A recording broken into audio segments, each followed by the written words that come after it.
ওং নমো নারায়ণায়। আমি বলেছিলাম বিবাহটা একটা ফাউন্ডেশন ভিত্তি স্থাপন। আমাদের দুটো পা, আমি যাকে বিয়ে করছি তারও দুটো পা। অতএব কি আমাদের একটা বাড়ি তৈরি করতে গেলে প্রথমে 4টে কোণায় খুঁটি অবলম্বন করতে হয়। এটাও ঠিক তাই।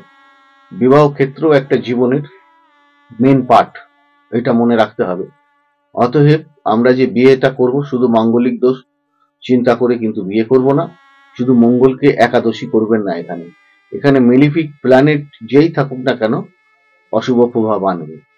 আর আমাদের জোডিয়াকে দ্বিতীয় স্থান কিন্তু মারো, সপ্তম স্থান মারো, অষ্টম স্থান মারো, এই দুটোকে রুল করছে হচ্ছে একটা মেলিফিক প্ল্যানেট মঙ্গল আর একটা শুভ প্ল্যানেট শুক্র। বিবাহ কার্যে কিন্তু শুক্রের ভূমিকাটাও কিন্তু খুব গুরুত্বপূর্ণ।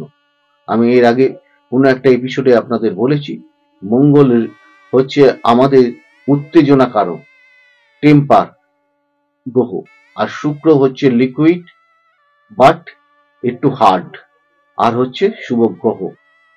শুক্র গ্রহ যদি আমাদের ভালো থাকে, রিলেশনশিপ ফিজিক্যাল ব্যাপারটা অনেকটা এগিয়ে নিয়ে যেতে পারে। সঙ্গে জুপিটারকে দেখতে হবে। Jupiter long time live of marriage life, আমাদের দীর্ঘ সময় বাঁচিয়ে রাখে হচ্ছে বিবাহিত জীবনের বৃহস্পতি, এবং সম্পর্ক সুসম্পর্ক রাখে হচ্ছে এই বৃহস্পতি গ্রহ। শুক্র কি করে? শুক্র ফিজিক্যাল দিকটা দেখে। অতএব আপনারা এই মাঙ্গলিক দোষ করে বেশি নাচানাচি না করাটাই ভালো। মাঙ্গলিক দোষ যদি থাকে তার প্রতিবিধান নেবেন এবং এগোবেন। মাঙ্গলিক দোষের যেমনি একটি বাজে ক্রিয়া আছে, তেমনি ওইখানেই মঙ্গল অবস্থান করলে তার ভালো দিকগুলোও আছে, নেগেটিভ পজিটিভ দুটো দিকই আছে কিন্তু। অতএব আপনাদের ছকে শুধু মঙ্গলকে একাদশী করবেন না, ওখানে শনি গ্রহকেও দেখতে হয়, রাহু গ্রহকেও দেখতে হয়, শুক্র গ্রহকেও দেখতে হয়, এবং শত্রুতার ক্ষেত্রে কেতু গ্রহকেও দেখতে লাগে, যে পরিবারের মধ্যে আমাদের সাথে কেউ শত্রুতা করবে কিনা।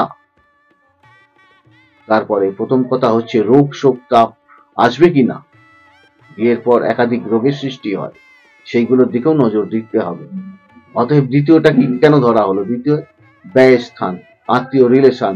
চতুর্থ স্থান আপনার মাতা, আপনার পরিবার, সে কিরকম মানিয়ে নিতে পারবে। সপ্তম বিজনেস পার্টনার, সহযোগিতা। অষ্টম গুহ্য স্থান, রোগের যে ব্যাপারটা বললাম। দ্বাদশ স্থান ব্যয় স্থান, ওটা রোগের স্থানও বিচার করা হয়। আত্মবিশ্বাসের স্থান, কনফিডেন্স, বেইমানের স্থান, সবকিছুই দরকার আছে, সবকিছুই বিচার করা প্রয়োজন। যারা বলছে মাঙ্গলিক দোষ টোষ কিছু না, জানি না, তাদের সাইকোলজি কি বলে। প্রথমে অ্যাস্ট্রোলজি করতে গেলে আগে সাইকোলজি দেখতে হবে, যে ওই জায়গাগুলোই মঙ্গল বসে থাকলে কার কার জীবনে কিরকম এফেক্ট এনেছে তো অবশ্যই, না হলে এটা তৈরি হলো কেন? অন্য কিছু তো তৈরি হতে পারতো, ওখানে তো বৃহস্পতি গ্রহকে দিয়ে করতে পারতো, করেনি তো। বৃহস্পতি গ্রহ কি ওখানে থাকলে এই জিনিসগুলো হয়? হ্যাঁ হতে পারে, ওভারঅল অনেকের ক্ষেত্রে হয়। সেটার অন্যান্য প্ল্যানেট বিচার করতে হবে। অগ্নির সাথে অগ্নির বিয়ে হলে তাও হতে পারে, বায়ুর সাথে বায়ুর বিয়ে হলে মনোমালিন্য হতে পারে। বিভিন্ন জায়গা আছে, বিভিন্ন ক্রিয়া আছে, এইগুলো দেখার ব্যাপার আছে। তারপরে গণের বিচার আছে, একটা জনিকুটের বিচার আছে, কার সাথে কিরকম মিলবে না মিলবে, এইগুলো দেখার ব্যাপার আছে। শুধু মঙ্গলকে, আমার বলার উদ্দেশ্য একটাই, শুধু মঙ্গলকে একাদশী করা যাবে না, এখানে অন্যান্য গ্রহের বিচার করারও প্রয়োজন আছে। এটাই বলার মেন উদ্দেশ্য। মাঙ্গলিক দোষ করে একা মঙ্গলকে দোষী করা যায় না। মাঙ্গলিক দোষের যেমনি ভালো এফেক্ট আছে, তেমনি খারাপ এফেক্টও আছে। খারাপ এফেক্ট যদি থাকে আমাদেরকে নিতেই হবে। মাঙ্গলিক দোষের ক্ষেত্রে তার প্রতিবিধান নিয়ে আপনারা বুঝে, আপনারা সঠিকভাবে যদি সংসার করতে পারেন, অবশ্যই ভালো সংসার করতে পারবেন, সুখে সংসার করতে পারবেন, অ্যাডজাস্টমেন্ট করে চলতে পারবেন, পরবর্তী সন্তানের দিকে, প্রজন্মের দিকে নজর দিতে পারবেন। ওভারঅল সবকিছুরই একটা প্রতিবিধান থাকে, সমস্যা যেখানে থাকে সেখান থেকেই তার উত্তরটা বেরিয়ে আসে সমাধানের। সেই জায়গাগুলো করুন। প্রথমেই ডিভোর্সের দিকে না গিয়ে যেভাবেই হোক কাউন্সিলিং করে অ্যাডজাস্টমেন্ট করে চলার চেষ্টা করুন, মানিয়ে নেওয়ার চেষ্টা করুন। আরেকটা বলা হচ্ছে যে স্ত্রীর ক্ষেত্রে নাকি মাঙ্গলিক থাকলে স্বামীর আয়ু, এইবার দেখতে হবে তো সেই ভদ্রলোকের আয়ু কত দূর আছে, সেইটা দেখার ব্যাপার আছে। সপ্তমের অষ্টম স্থান দেখতে লাগবে, এবং যে জাতক বা জাতিকা মারা যাওয়ার কথা বলা হচ্ছে তার আয়ুষ স্থান অষ্টম স্থান দেখতে লাগবে, দ্বাদশ স্থান দেখতে লাগবে, ষষ্ঠ স্থানও দেখতে লাগবে। এইগুলো ওভারঅল দেখে তারপরে ঝট করে মাঙ্গলিক দোষের মৃত্যু এর হবে ওর হবে এটা বলাও ঠিক না। তার কারণ এর আপনি প্রতিবিধান দিতে পারেন, বলতে পারেন যে আপনারা সাবধানে চলুন, বুঝে চলুন, ধীরে সুস্থে চলুন, ওটোপাটা করবেন না, খারাপ যোগটা রয়েছে।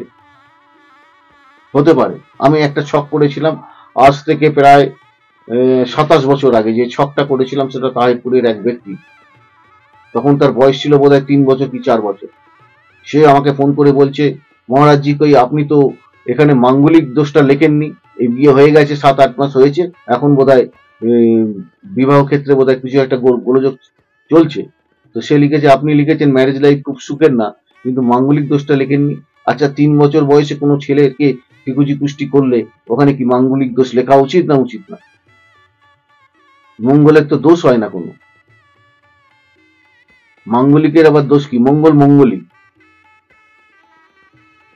মঙ্গলের অশুভ প্রভাব কিছু আনতে পারে, দোষ হলো নাকি তাই? তাহলে দোষ মঙ্গল বলবো, দোষযুক্ত মঙ্গল নাকি? এটা হয় না কখনো। আর ওই বয়সে ছোট বয়সে কাউকে লেখাটাও ঠিক না। ওভারঅল সে আমাকে বলছে যে আমি আপনার কাছে যাব, আমি এর মাঙ্গলিক দোষ আমি আমার গুরু ভাইয়ের কাছে কাটিয়েছিলাম, তারপরে আমার অবস্থা নষ্ট হয়ে গেছে, আমি আপনার সঙ্গে দেখা করে কথা বলবো। বললাম ওয়েল অ্যান্ড গুড, আসো। তো প্রথম কথা হচ্ছে আপনারা যাদের ছকে এরকম থাকবে প্রথম থেকেই আপনারা একটু সতর্ক হয়ে চলবেন, ভয় পাবেন না, ভয় পাওয়ার কিছু নেই। ভয়ের থেকে উদ্ধার হতে গেলে আপনাদের নিজেদেরকেই শক্ত হতে হবে। যে যে জায়গাগুলো আমার খারাপ আছে সেই সব জায়গায় যাব না, যে যে জিনিসগুলো আমার করার দরকার আছে সেই সেই জিনিসগুলো করব, বাকি অন্য জিনিস করব না। স্বামী স্ত্রী বন্ধুর মতন, ফিজিক্যাল ব্যাপারটা তো আর সবসময় চলে না, এটা মনে রাখতে হবে। ঠাকুর রামকৃষ্ণদেব বলেছেন, যখন যেরকম তখন সেরকম, যাকে যেরকম তাকে সেরকম, যখন যেমন তখন তেমন। এইভাবে যদি মানুষ চলতে পারে, কথাগুলোর মানে তো শুনে বোঝার চেষ্টা করতে হবে, শুনে বোঝার চেষ্টা করতে হবে, তাহলে আপনি উত্তর পেয়ে যাবেন। অনুষ্ঠানগুলো দেখুন, লাইক শেয়ার সাবস্ক্রাইব করুন। যদি মনে হয় যে আমার কথাগুলো মানানসই, লাইক শেয়ার সাবস্ক্রাইব করবেন। আপনারা সকলে ভালো থাকুন।